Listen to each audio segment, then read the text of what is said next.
things that are kind of people forget about in the craziness of what's new and exciting. There's something so satisfying about taking plain paper and ending up with a book that came from your own hand. And I don't know if it's the English major in me, I don't know, but I just, to this day, I just love, love, love it. And today I'll be folding little books with the paper here, so come back over and take a look at that. So here's a little book that I did with the new collage, not the collage, with the new craft cardstock, so and the craft, and the loose watercolor SKUs. So what's nice about those is it's the same paper substrates that come from the journal. And those small ones are sized exactly for the original journal. And so if you want to tip in, and they'll tip right in just fine. But they're also great for, I always call it the guts of your book, the signatures, the pages of your book. And that craft, if you have not worked with that craft, it is the bomb.com. I mean, just feel it. It's heavy. It has a really good surface. I printed on it all day yesterday. It takes printing really well. It takes scribble sticks awesome. It makes colors pop.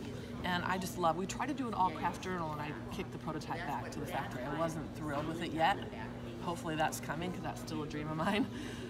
But this is kind of the next best thing. So this is a little book. So this little signature bit, or this accordion bit, is actually the watercolor, the cotton watercolor. And I'll pass this around. You gotta touch it. It's very fabric-y feeling because that watercolor paper is recycled and it's fabric-y. And I have true watercolorists emailing me telling me your paper sucks. Listen, it's very absorbent because it's recycled and it's handmade, so it's gonna it will vary from batch to batch. And for mixed media, it is thebomb.com. So maybe we should have called it media paper or something like that, but for what I use it for, I just can't get enough of it. And I love having the loose sheets, card makers, you know, scrapbookers, anything that you want to have loose sheets for, but especially for bookmaking. So I'll pass that around, little bookmaking ideas. Oh, so look how cute this binding is. So you pop that open and then your pages come out. So you can do nested stacked signatures as well. Isn't that fun? And then it really holds it good. Like it's in there tight. I think that's a great little gift. Now notice these little plates. So as I started working in the journal too this year, I was like, I need pins, I need clips, I need little accessories to keep my stuff in, because I love to use the burlap as a bulletin board. And I just clip stuff to it, and I staple stuff to it, and I pin stuff to it. And as a bookmaker, you always need clips too to hold your signatures, right? So we did a couple of little clip packs. Those are coming out as well, and they're just different and cool, and I just love them. So I'll pass that around. Little book, so loose SKUs of open stock paper. I'll pass this around too. It's just so fabric-y. It's just really a different, unique surface. And this is back to my roots because it's what I used to work on back in the day, back when I was a young chickadee. New washi. So the Dina Wakley media tape is different than this. I love the media tape. It is the white tape and the white, black and white printed tape. The adhesive on that tape is strong. A little bit stronger than a masking tape adhesive. In fact, it'll rip this paper.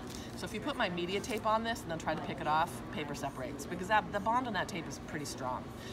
This is a little better, or this is more of a washi tape adhesive, but better than regular washi. The only time I've had to, because people are like, washi tape sucks. The only time I've had to glue the washi is on the canvas in the burlap. So I was like, oh, I'm going to tip that right into the canvas, and it just kept popping up. So I have had to add glue on anything that's not paper, but I mean, that's not bad. It really shouldn't pop up on you, something fierce.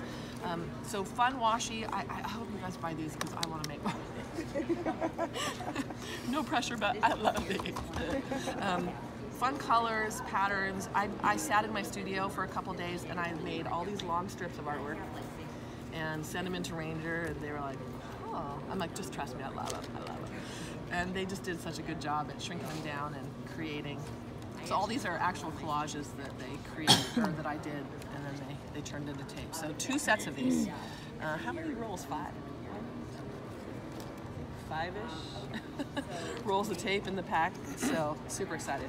Love these. Fun addition for planners, books, journaling, you name it. All of our paper stuff. We're all addicted to tape. We never use it. I use mine, but we're addicted to it. So tapes are new. I'm so excited about that as well. New stamps and stencils, of course. Head of the sales guy cracked me up. He came up to me And he said, where are they? He said, I want you to explain these. Threw them down, and I'm like, okay. So the English major in me is like composing my essay.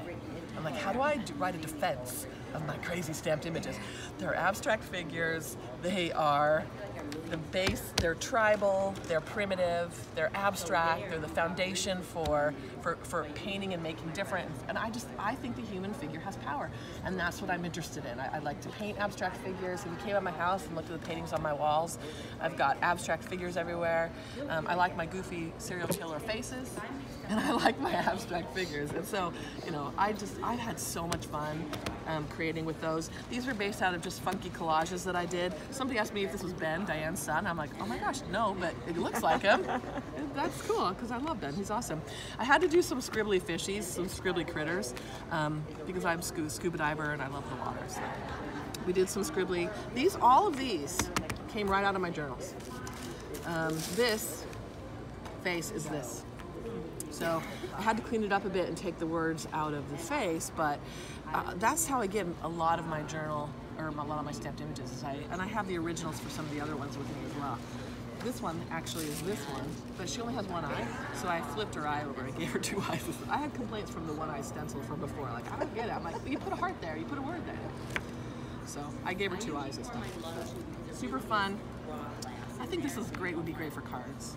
And I'm a card maker too, and so I just think it'd be so sweet to stamp that and a little sweet sentiment and cards, and done. That over a painted background, over, do some printing and call it done. And then more abstract figures just drawn with a single stroke as well. Abstract, and somebody's like, oh, she's got back. I'm like, cool. Yeah. Like me, it's a real body. That's how I look, right? Wow. And then new stencils as well, always, every 6 months, stamps and stencils. We've got them. We always need more. We think we have enough, and we don't. And I did some masks and stencil figures, and I'm so excited about these. Lots of possibilities. And so I know they're goofy shaped. That's because I painted them.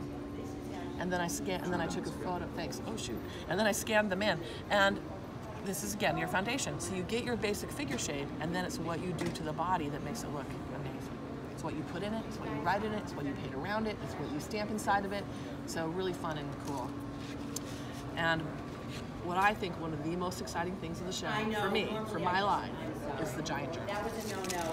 It'll get a little bit closer. This truly is a throwback to my roots. When I first met Di, when I went to her store to teach, I think it was 2009, I was working in giant handmade books like this from India, and they were so poorly made. They were sewn with like 2 stitches, and they would fall apart, but they had cool paper like this, handmade paper, and these were made in India. And she saw this, the prototype sitting at Ranger, and she was like, oh my gosh, that's so you. And I said, I know, it's just so you. And look, I know it's a lot of real estate, I get it, but I'm so excited about it. So if you're really up for an artistic challenge, it's so fun to have a little more space to work with and play. And remember, this is a journal, this isn't going on your wall. This is where you work out your abstract painting. This is where you get all your stamps colored. It isn't a place for play. So it just gives you a little bit bigger playground. So this shows you the difference in size. This is popping apart. So, yeah. Well, and it goes everywhere with me, and yeah.